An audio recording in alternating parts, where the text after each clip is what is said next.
صلو علی الحبیب صلی اللہ تعالی علی محمد صلی اللہ علیہ وآلہ وسلم۔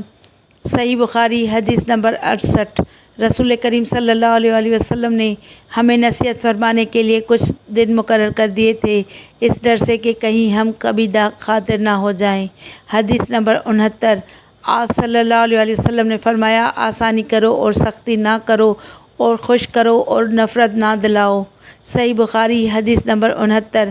عبداللہ ابن مسعود رضی اللہ تعالی عنہ ہر جمعرات کے دن لوگوں کو واعظ سنایا کرتے تھے۔ ایک آدمی نے ان سے کہا، اے ابو عبد الرحمن، میں چاہتا ہوں کہ تم ہمیں ہر روز واعظ سنایا کرو۔